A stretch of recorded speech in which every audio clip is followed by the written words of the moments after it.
Minho pode, 50 minutos de conversa com gente que interessa. Da gente para a gente. Minho pode, o podcast da região disponível nas tascas online do costume. Porque o Minho pode e nós também.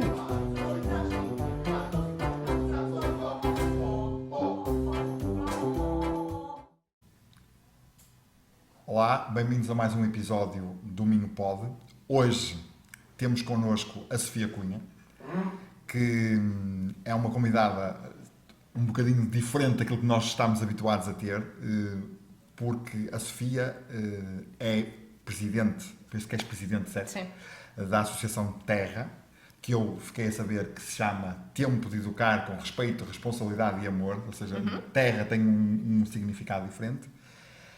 Bem-vindo ao Minho Pode. Agradecida.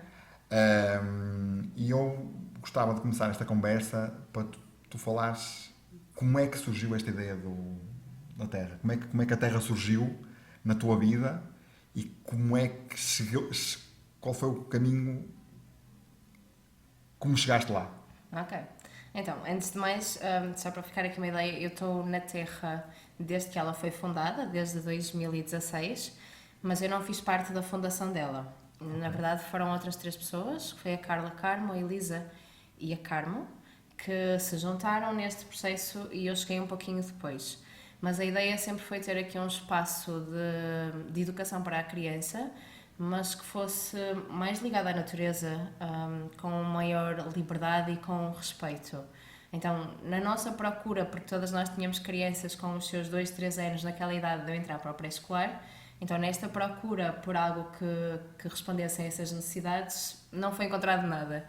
Então surgiu a ideia de se poder criar algo de raiz e pensando sempre aqui que já haveriam outras comunidades de aprendizagem, já haviam outros movimentos, nomeadamente a MEL, que é o Movimento de Educação Livre, então já estavam aqui a surgir alguns projetos, digamos assim, em Portugal.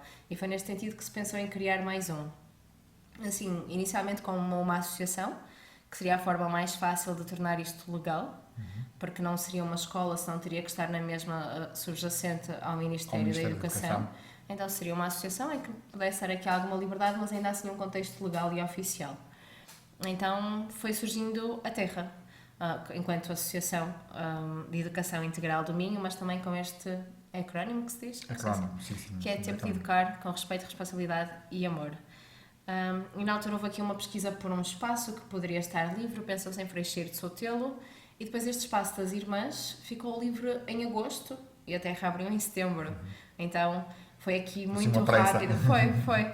Porque as irmãs tinham já uma creche montada, uma creche IPSS, e que na altura acabaram por fechar e não sabiam muito bem o que fazer ao espaço, e ao mesmo tempo para nós era um espaço incrível porque já estava preparado, já estava montado aqui como um espaço para crianças. A infraestrutura já lá estava. A infraestrutura já lá estava, com uma cozinha, com várias salas e acima de tudo, se calhar tu não conheces a Terra. Não conheço. Mas a minha esposa conhece, que ela faz voluntariado na associação. Que fixe. Mas então, a Terra tem um espaço interior que as irmãs usavam de salas e tudo mais, mas ela é numa quinta, então tem um jardim das oliveiras enorme mesmo, cheio de árvores com oliveiras, mas também tem amieiros, tem pereiras, tem laranjeiras, tem limoeiros.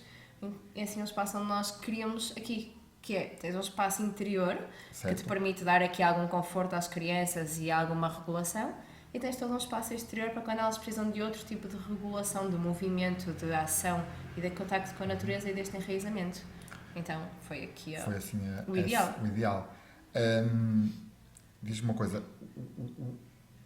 a Terra, em termos de sistema, digamos assim, se é que se pode chamar em sistema, eu não gosto muito da palavra sistema, mas pronto, é a única que se aplica aqui. Sim. Em termos de sistema de aprendizagem, usa alguma filosofia que já existia ou é uma coisa que vocês pegaram como de raiz? Olha, nós não criamos nada em termos de pedagógicos, não é? Até porque já existem várias. Para termos uma pedagogia, tu tens que ter um pedagogo, e nenhuma delas é um pedagogo. Exato. Mas conseguimos aqui, também indo de encontro aos interesses individuais de cada uma que lá está, trazer várias pedagogias para a Terra. Certo. Então, nós temos assim algumas bases de pedagogia Montessori, algumas bases de pedagogia de Forest School. Forest School não é uma pedagogia, é uma metodologia, porque não tem nenhum pedagogo. Exato. Mas, e sobretudo muita inspiração no José Pacheco, que foi fundador da Escola da Ponte, e da metodologia da sociocracia, E então foi mesmo muito interessante, desde aprender em comunidade, do trabalho por projeto, e Reggio Emília também. Então, Reggio Emília com as suas artes, com o seu trabalho por projeto, com a ligação à comunidade. E na verdade é um pouquinho disto tudo. Mesmo as próprias salas e a forma como nós estruturamos com o ateliê no centro, então nós tentamos que seja um pouquinho de tudo. De tudo. Okay. Não temos nenhuma pedagogia fixa, também porque seria difícil mantê-la, porque para isso tu precisas de alguém com uma formação específica, então seriam várias pessoas com uma formação específica para dar continuidade àquilo, mas porque também se nós queremos ver cada criança como um ser individual, elas também não se vão ajustar nunca por completo e por inteiro a nenhuma pedagogia. Então, nesse sentido, nós fomos acolhendo várias. Isso acaba por ser, pelo menos na minha perspectiva, acaba por ser mais engraçado porque o não estar fixo a uma pedagogia deixa-vos alguma liberdade de expressão e de experimentação. Sim. Nós falávamos ali um bocadinho em off da questão da experimentação e que é importante também as crianças experimentarem. E eu, por acaso, o meu filho está na escola normal, na chamada escola tradicional, e o foco de trabalhar com coisas diferentes e de experimentar coisas diferentes é uma coisa que é muito querida e eu conheço a Escola da Ponte porque eu sou de Santo Tirso e portanto sou um minhoto de coração e a Escola da Ponte cresceu ao mesmo tempo que eu cresci. E, portanto, sei perfeitamente o que é que está por trás da Escola da Ponte. Eu visitei a Escola da Ponte quando o Duarte, o meu filho, nasceu, que era para saber se podia ou não colocá-lo lá, mas, entretanto, as coisas mudaram e a vida deu outras voltas. Mas, ao falares-me sobre as várias metodologias, falaste numa que eu sou muito interessado, que é a sociocracia. Fala-me um bocadinho sobre isso, o que é que engloba a sociocracia? Olha, na verdade, ela engloba assim muita coisa e a democracia também está incluída nesta sociocracia, mas uma coisa não é outra. E nós tentamos que isto esteja aplicado na Terra desde que eles são pequenitos, nas suas próprias vivências e nas suas escolhas. Nem sempre a 100%, nem sempre às vezes com a eficácia que nós queríamos. Mas a forma como nós aplicamos isto na Terra tem a ver com os acordos que são formados e com as assembleias semanais que nós temos. E elas são realmente assembleias participativas pelas crianças. Nós temos uma assembleia semanal em que são as crianças com mais de 6 anos que participam e depois temos uma assembleia mensal em que são todas as crianças da Terra. E tentamos fazer esta divisão porque percebemos que as crianças com 6 ou mais anos já têm uma estrutura que lhes permite estar tranquilas e a conversar e têm essa necessidade e esse gosto. E quando nós às vezes a juntamos com as mais pequenas, elas estão a ser muitas vezes interrompidas e não conseguem levar o foco até à frente. Então tentamos fazer este acolhimento dos dois lados, que umas possam participar, mas que outras tenham a liberdade de poder participar como querem, sem serem interrompidas por outras mais pequenas. Exato. Então, nestas assembleias semanais com os mais crescidos, eles têm mesmo um presidente da mesa, eles têm um secretário e têm um guardião da palavra. E este guardião da palavra serve para que toda a gente possa participar. Ele é a pessoa que fica de lado, ali atento a quem está a levantar o braço, a quem mostrou interesse, e vai dando a palavra para que toda a gente possa participar. Nestas assembleias que têm o adulto presente, mas pouco participativo, ou o mínimo que for possível. É mais como moderador, não é? Sim, está ali numa postura. Para as crianças é importante também saber que está ali um adulto de referência a quem eles podem recorrer, mas sempre com esta noção de que não vai intervir, a não ser que a sua ajuda seja pedida ou necessária. E então, nesses momentos, o que as crianças fazem é levam à assembleia aquilo que aconteceu durante a semana, aquilo que elas gostaram e que viram que funcionou e que querem reproduzir e manter, os conflitos que eventualmente surgiram e também novas situações que às vezes acontecem na Terra, ou porque foi introduzido um brinquedo novo, ou porque chegou uma criança nova, ou porque há uma saída. Então eles levam à Assembleia para definir acordos sobre esta coisa que está aqui para surgir. E então a Assembleia serve para isto, para que eles possam conversar, definir novos acordos, perceber o que é que funcionou, o que é que não funcionou e o que é que querem melhorar.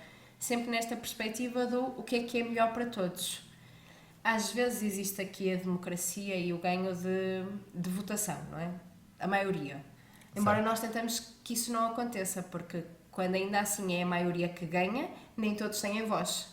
Há sempre aqui uma minoria que não teve voz. Não teve voz, exato. Então, nós acreditamos nesta parte da democracia e na votação, mas ainda assim tentamos sempre... Que eles cheguem a acordo entre eles. Que haja aqui um acordo. No fundo, a sociocracia... Um compromisso de ambos os lados. Há um compromisso de ambos os lados, ou seja, das mesmas pessoas que não concordam com a solução, mas que comprometem-se a colocá-la em prática Sim.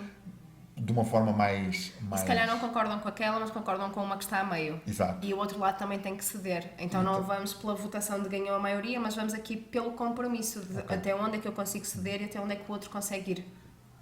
E agora aqui uma pergunta, é um desafio, de alguma forma.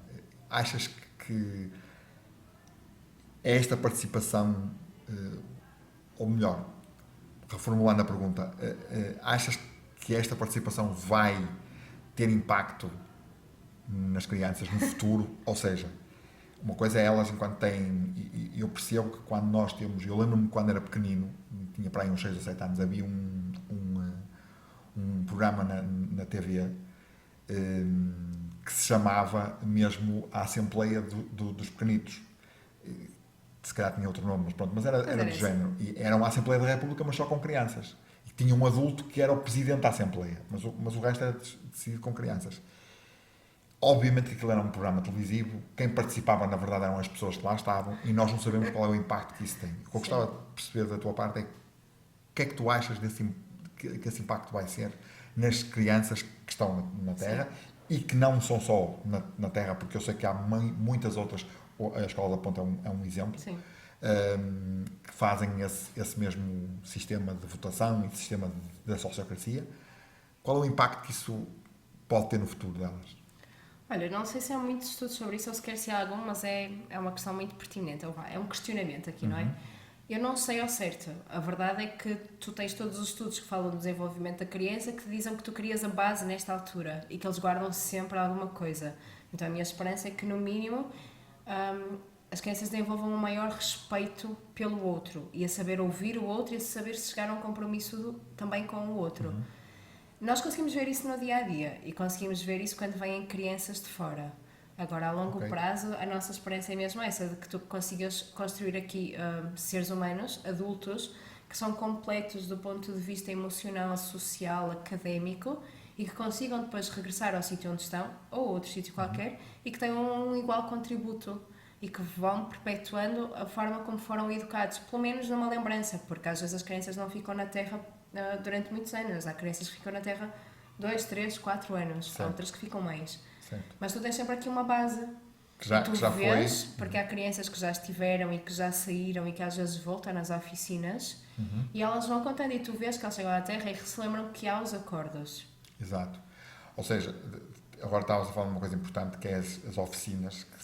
Eu suponho, não li muito sobre o assunto, mas suponho que são oficinas de verão, essencialmente, não é? A Terra está aberta como uma escola, no fundo, não é? E depois tem esta componente de que também abre à comunidade mais generalizada, não é? No verão.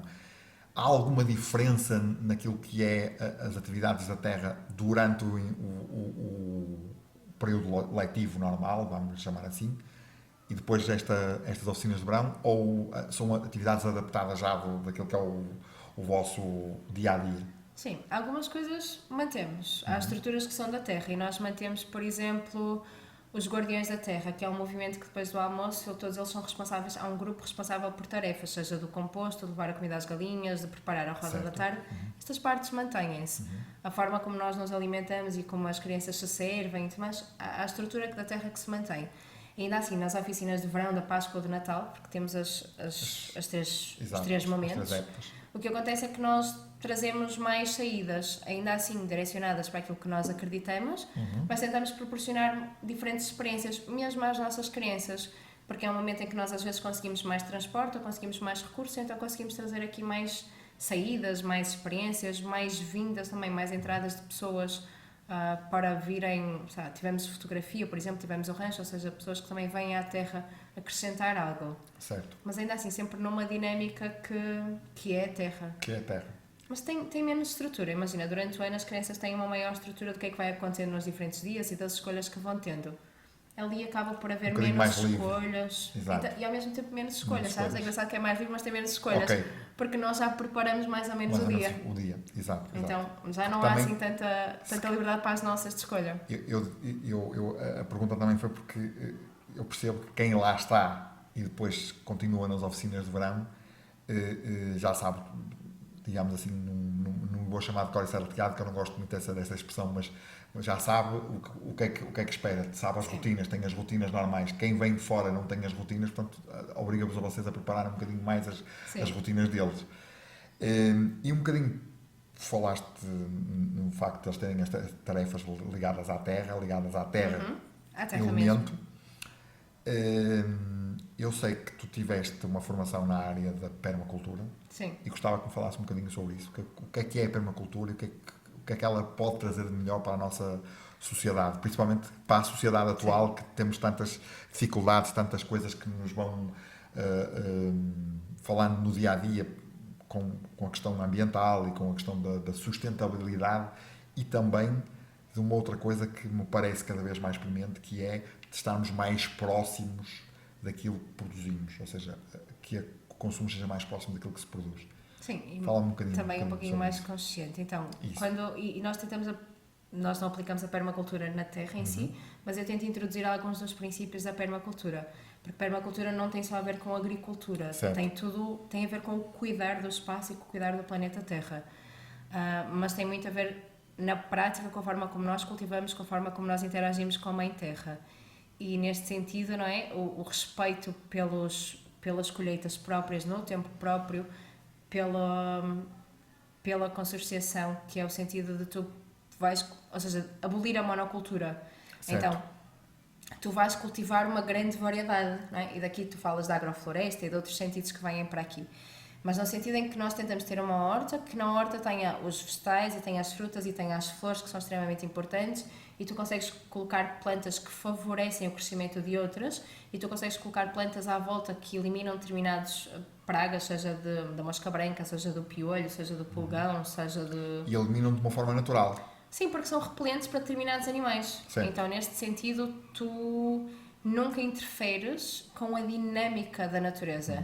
Tu aproveitas essa dinâmica em teu benefício, mas sempre com o respeito de que eu não vou interferir. Certo. Não vou. Eu vou aproveitar aqui a dinâmica, vou aproveitar o solo, vou perceber o que é que este solo precisa. Dependendo das espontâneas que lá crescem, eu posso perceber se é um solo mais alcalino, se é um solo mais arenoso, se é um solo mais ácido, se é um solo mais compacto. E um dos princípios da permacultura no início é, antes de tu intervires, tu vais observar. Tu vais ver o que é que cresce lá no teu terreno. E nós aplicamos isso também com as crianças. Quando as crianças vêm, eu não vou intervir.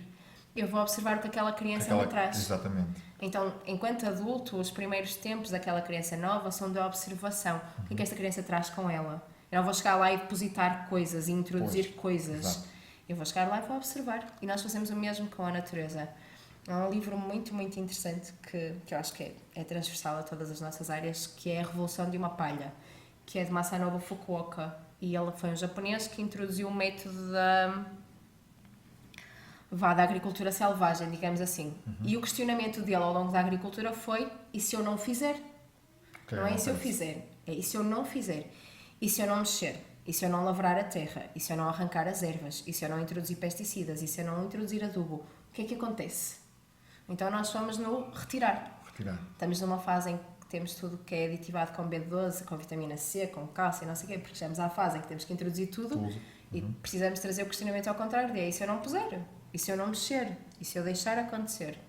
Ou seja, no fundo, e pelo aquilo que eu percebi, a permacultura acaba por ser um bocadinho um movimento minimalista. Em vez de acrescentar, retiramos. Vamos dar aqui um bocadinho de descanso à terra, reduzindo o uso de uma série de coisas que são prejudiciais, como os pesticidas e por aí fora, e também dando algum valor à terra em si, não é? Dar-lhe mais riqueza. Tu introduzes plantas, introduzes variedades. Imagina, tu tens plantas que crescem acima do subsolo, tens plantas que crescem abaixo, tu tens plantas que são fixadoras de azoto. Tu tens aqui uma grande variedade de coisas.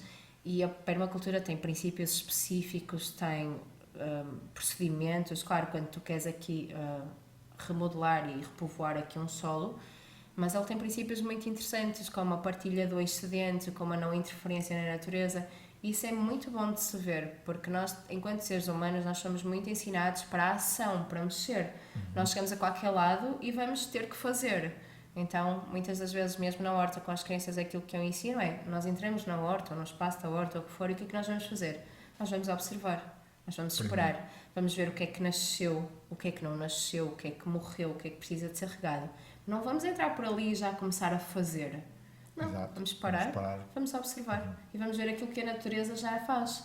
Porque nós esquecemos que nós vivemos na natureza, nós somos natureza, fazemos parte dela e iremos sempre fazer.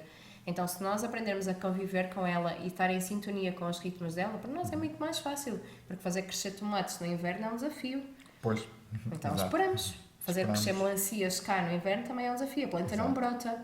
Aproveitamos o inverno para colher as laranjas. Aproveitamos esta altura para colher pilritos e muitas outras coisas que são importantes. E deixamos as coisas para o seu tempo. Para o seu tempo. E achas que a permacultura, enquanto movimento, está disseminado, está aberto, ou melhor, pelo menos que as pessoas estejam dentro do assunto, ou ainda é uma coisa que fica um bocadinho à margem? Ainda está na margem da sociedade, porque isso implica que tu tragas um questionamento teu, que tu procures Exato. informação. Não é algo que seja mainstream ainda. Espírito crítico, no fundo, não é? Sim, que é o que a gente também tenta com as crianças, não é? Mas eu não fui ensinada assim, eu não fui ensinada a trazer questionamentos, Exato. eu fui ensinada a cumprir as ordens e a fazer aquilo que teria que fazer. Então, enquanto adulta, também demora esta desconstrução. Claro. Mas é preciso que as pessoas tragam este questionamento e cada vez mais se coloquem a questão de tudo aquilo que eu coloco na Terra, aquilo não desaparece. Cada vez mais nós fazemos isso, não é? A Terra é um planeta finito, as coisas... como é que diz Lavoisier? Não é? Nada se cria, nada se perde, tudo se transforma.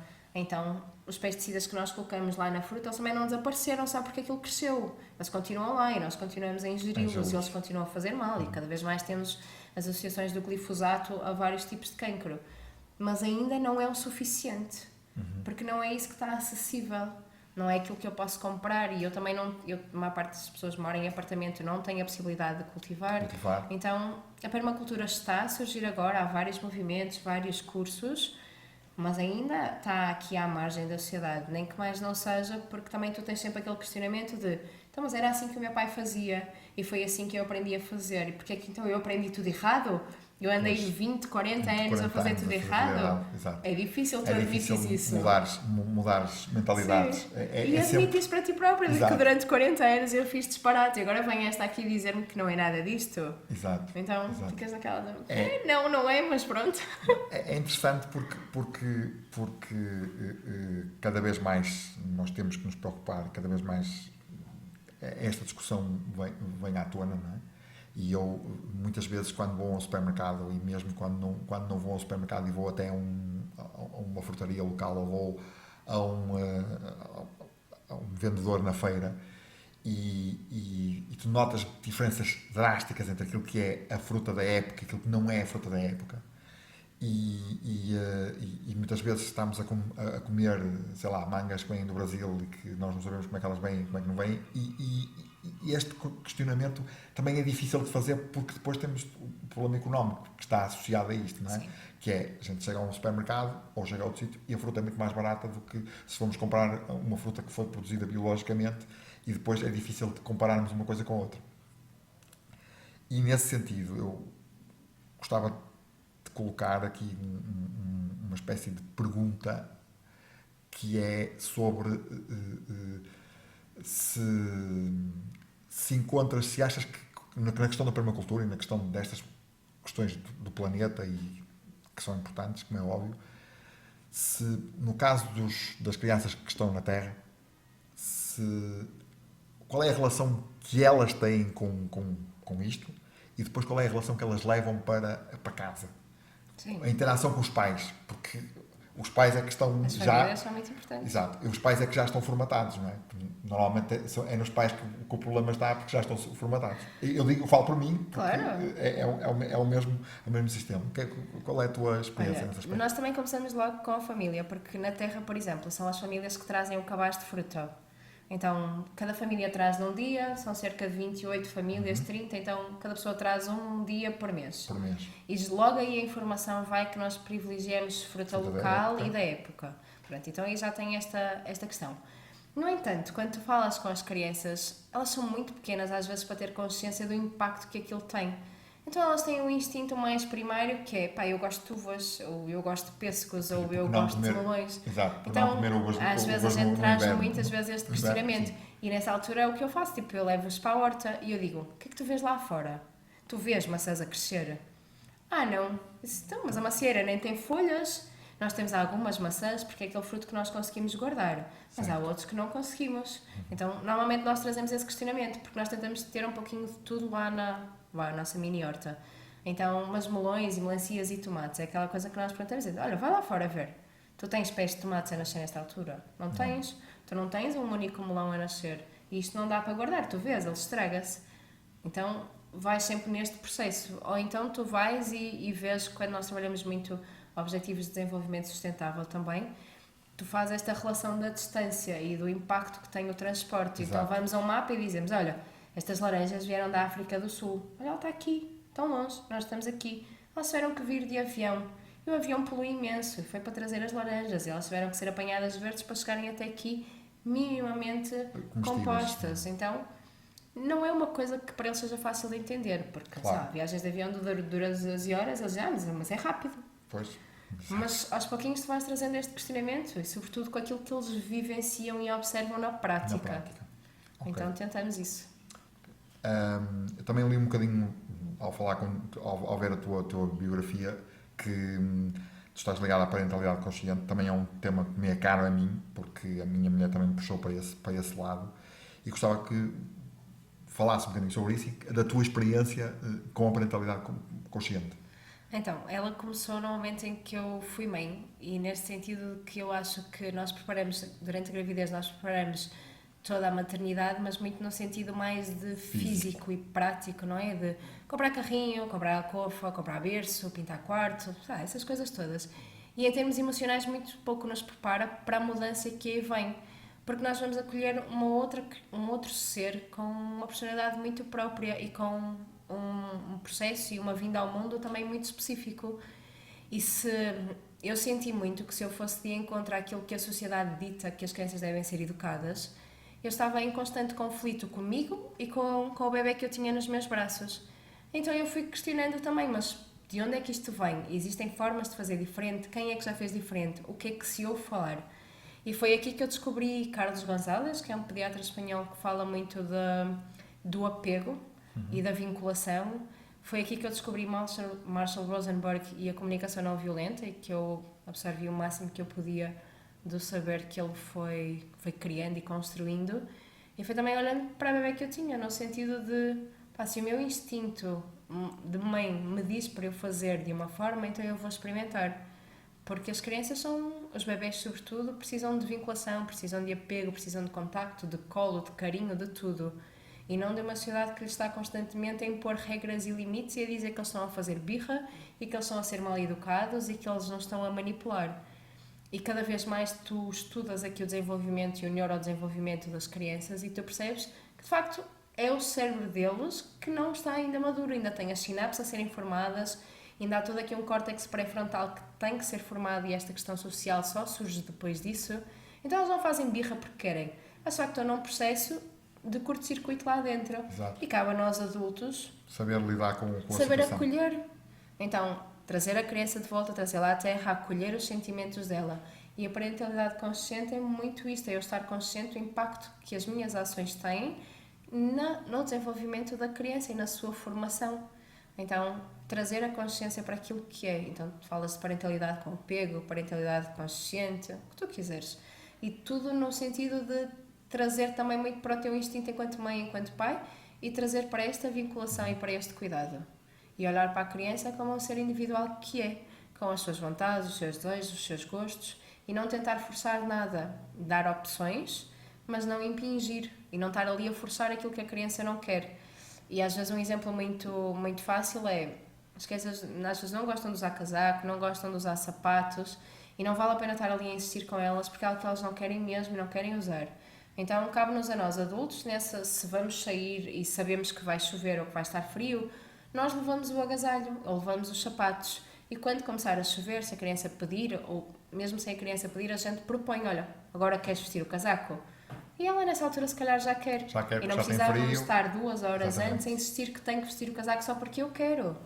Porque é verdade, sou eu o adulto e eu tenho que reconhecer que, na verdade, há muitas coisas que eu sei mais do que a minha criança, no sentido em que eu estou aqui há mais anos e já tenho uma experiência diferente.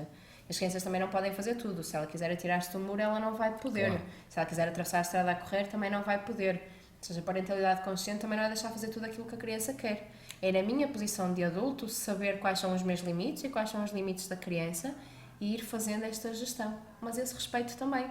Porque eu sei que enquanto adulto eu tenho o poder, nem que mais não seja físico e emocional, de impor coisas à criança. Mas que não preciso de o fazer. Ou seja, usar o poder quando na verdade ele é necessário Sim. e não é aí que a parentalidade consciente um bocadinho entra, não é? Porque pelo menos essa é a minha experiência, que é em vez de usar o poder, em vez de usar o só porque sim, Sim. só porque eu quero, isto está a acontecer porque há uma coisa por trás, há uma explicação para isto acontecer. E eu não sei como é com os teus filhos, mas com o meu, que questiona tudo, que tem espírito crítico até da cabecinha aos pés, é engraçado como ele se foca nas coisas. Mas eu também tenho uma curiosidade que ele bate-me com o mesmo problema, que é, isto funciona bem quando sou eu, a Márcia, a minha esposa, e ele. O problema está quando nós estamos com outras crianças, com outras pessoas que têm atitudes completamente diferentes das nossas e que acham que nós somos aliens. Como é que tu geres essa fricção? Se é que há uma fricção, porque pode não haver, não é? Estou aqui a conjecturar. Sim. No caso dos meus filhos eu acho que há muito pouca, porque eles são daquelas crianças que são muito introvertidas na presença de uma pessoa que eles não conhecem. Certo.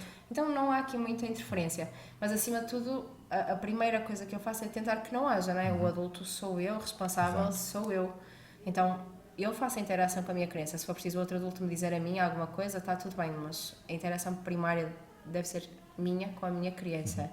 Mas eu tenho um exemplo muito engraçado que para mim também foi difícil de construir, que é a minha filha, quando era pequenita, ela gostava imenso de ir para os parques, mas nunca interagia, nem com nenhuma criança, nem com nenhum brinquedo. Então eu sentava-me lá e ela sentava-se ao meu lado.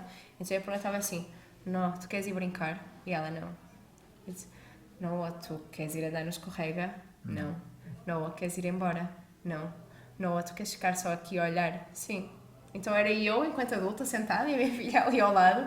Então isto é constrangedor, porque toda a gente fica a olhar, mas porque é que ela não brinca, mas porque é que ela não faz? Parece que está ali que tem algum problema. Porque muitas vezes a dificuldade que nós temos, e eu também sinto isso, é do julgamento alheio. Do que é que vai acontecer se eu deixar a minha criança fazer determinada coisa.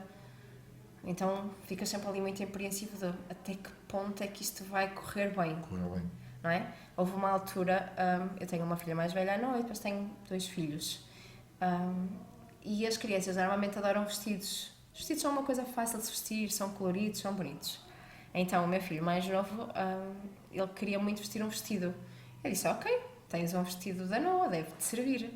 E eu vesti. E achei que era assim meio na brincadeira de ficar por casa.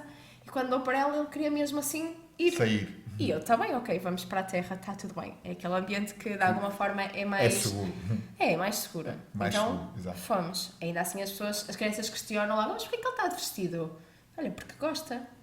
Só que nesse dia, eu não me lembrei, mas ele tinha consulta no centro de saúde. E depois eu não lhe consegui tirar o vestido. Então ele foi realmente vestido para o centro de saúde. Não foi desafiante, porque acho que as pessoas simplesmente assumiram que ela era uma menina e estava tudo bem. Mas para mim foi, porque a dada altura eu pensei: opá, e agora?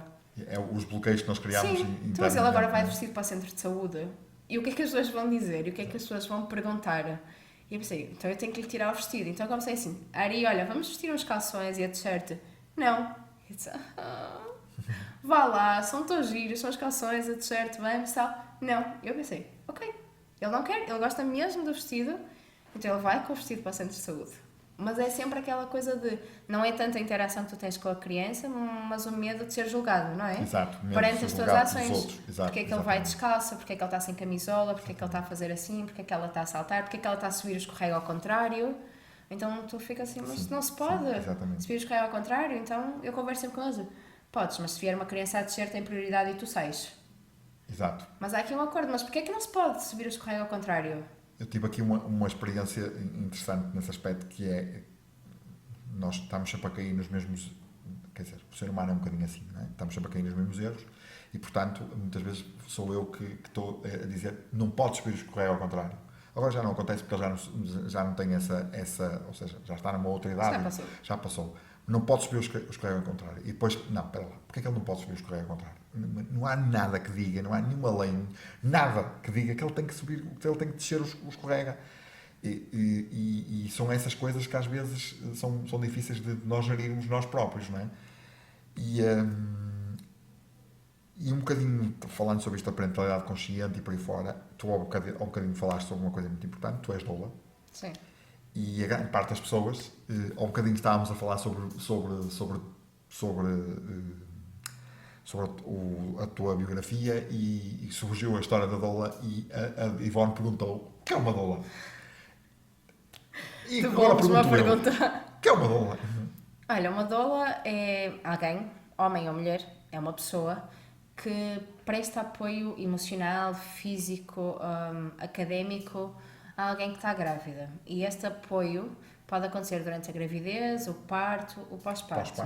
Na verdade, até há doulas da morte, de pessoas que dão este suporte durante o período de morte, por convalescença, por doenças prolongadas. Também há doulas que trabalham com a perda gestacional, mas no fundo é uma pessoa que vai dar suporte a outra. E o suporte, quando tu dás, vai de encontro à necessidade da outra pessoa. É a outra pessoa que diz que tipo de suporte é que precisa. E cabe-te a ti dar esse suporte. Eu sou doula de gravidez e parto, neste momento. Então eu atuo mais na área da gravidez, o acompanhamento durante a gravidez e o acompanhamento... Até ao ato. Sim, acompanhamento no trabalho de parto e normalmente uma ou duas sessões ali de pós-parto também. Então a ideia é sempre muito esta, as pessoas procuram a doula neste momento para poderem ter também um parto mais respeitado, um parto mais humanizado, mais de encontrar as suas necessidades. E nesse sentido elas procuram-nos para suporte académico, não é? De informação, da informação científica que existe, da evidência, o que é que tem acontecido, o que é seguro, o que é que não é seguro, o que é que está aprovado cientificamente, quais são os protocolos hospitalares, mas muito também no suporte emocional. Porque o trabalho de parto é algo muito, muito intenso e que te transcende, não é? Então, por muito conhecimento académico às vezes que tu tenhas, tu precisas de muito suporte durante este trabalho de parto, este suporte emocional de tu consegues e força e está quase e sabe, às vezes não é só verbal, é mesmo a presença de outra pessoa lá. Porque quando tens uma terceira pessoa aqui envolvida, isto permite que a mãe ou o pai ou a mãe, mas pronto, as pessoas que estão ali naquele trabalho de parto possam estar disponíveis para a chegada daquele bebê. E tens aqui um terceiro elemento que pode dar apoio à mãe, ao pai, a quem for necessário. E que esse trabalho não tenha que ser do companheiro ou da companheira. E que ele também possa estar livre para vivenciar essa experiência. E eu falo por mim, pela minha experiência enquanto pai, que de facto, eu conheço a história, conheço as doulas, porque a Márcia é doula pós-parto, embora nunca tenha exercido, mas fez o curso, e portanto é engraçado que de facto não há nenhum tipo de apoio público, pelo menos, não é? Que isto é um bocadinho, pega lá o bebé, amanhã vais-te embora. Primeiro, tiras o pai ou o companheiro ou a companheira, não interessa, da beira da pessoa, da gestante, não é?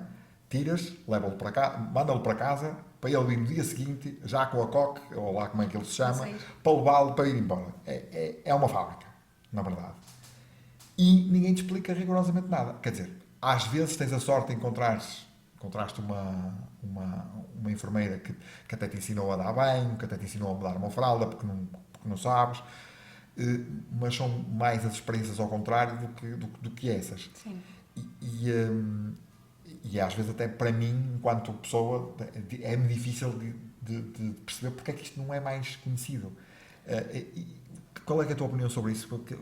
Aquilo que eu acho é que durante muitos anos nós fomos tornando o parto num tabu.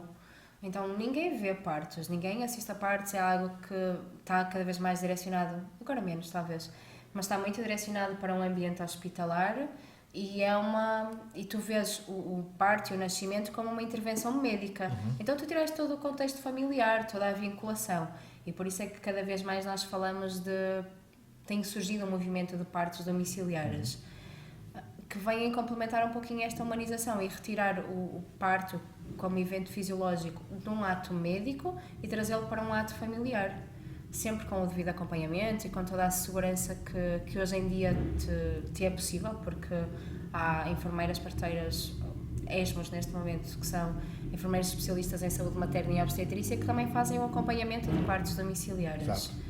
E se a E parte algumas disso... até que tiraram um curso todo. Sim, há várias. E às vezes tu, além desta figura de médica, não é? Ou de enfermeira, especialista em saúde materna e obstetrícia, tu também tens a doula, porque a doula não vai fazer estes atos médicos, ela vai Exato. estar lá Vai para estar ti, lá. para te dar o teu suporte suporte emocional, emocional. ou o teu suporte físico, mas não vai fazer nenhum tipo de intervenção nem de ato médico, não está completamente fora das suas competências. E se tu tens as duas valências, tu tens que te posicionar enquanto uma e ser claro, tipo, eu estou enquanto esta profissional E ou depois enquanto passas esta. para a outra.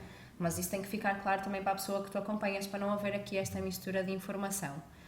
E eu sinto, o meu primeiro parto em ambiente hospitalar, eu sei que fui vítima de violência obstétrica. Só o soube depois porque eu não me sentia fisicamente bem, não me sentia emocionalmente bem e fui tentar perceber o porquê. Então percebi que fui vítima de violência obstétrica e aí todo o meu paradigma também mudou, a forma como é que eu ia educar a minha criança e a forma como eu vivia uma segunda e uma terceira gravidez também mudaram. Então a minha perspectiva foi de repente na segunda foi muito de não, eu não consigo ir parir para um hospital, eu vou ter que procurar uma forma de eu parir em casa e eu consegui arranjar o meu parto acompanhado domiciliar. E um terceiro foi num sentido de eu tive as duas experiências e sem dúvida uma é muito mais empoderadora, uma é muito mais poderosa do que a outra, então aí eu escolho também um segundo parto domiciliar. E foi muito neste caminho também, e eu acho que tudo na verdade está relacionado, quando tu acompanhas e tens uma parentalidade consciente, digamos assim, desde a gravidez, e tu olhas para a bebé que está na tua barriga como um ser que se está a formar, mas que ainda assim é um ser individual, e sobre a tua responsabilidade de eu estou a ajudar a gerar esta vida, mas esta vida não sou eu, então eu vou fazer as minhas escolhas, o melhor que eu sei, mas também a pensar nele, enquanto ser individual que é, a importância e o impacto que o trabalho de parto e o parto têm na criança e os traumas que gera daí para a frente. Se tu começas a correlacionar tudo, tu vês que na verdade estás numa linha só com diferentes etapas, mas que na verdade tudo fala de quê? De vinculação, de respeito pelo outro, de afeto, de carinho. Então na verdade tudo está aqui relacionado, desde a gravidez. Desde a gravidez. Muito bem, estamos quase a chegar ao fim. Foi rápido. Eu gostava só de te agradecer a tua presença e espero que a tua experiência também inspire outras mulheres, inspire outras pessoas, inspire minhotos e não só minhotos, mas nós estamos aqui, estamos no Minho. E, portanto, antes de passar ao teu objeto, eu gostava de te propor aqui um desafio. Se eu te disser que vou à venda, vou aonde? Ao mercado. E se eu te disser, vai-me à venda? Vai dar uma volta. Exatamente. Mais minhoto que isto não pode ser. Agora eu gostava que tu introduzisse o teu objeto aqui, nos mostrasses. E ele é super simples e eu acho que vocês... É assim, aparentemente ele é assim um monte de terra, mas isto é uma bomba de sementes. E ela vem de Masanobu Fukuoka, que eu te falei há bocadinho, e fala sobre a reflorestação. Então, aqui dentro, e isto também é uma analogia para as nossas crianças, para a nossa vida, na verdade, ela está cheia de sementes.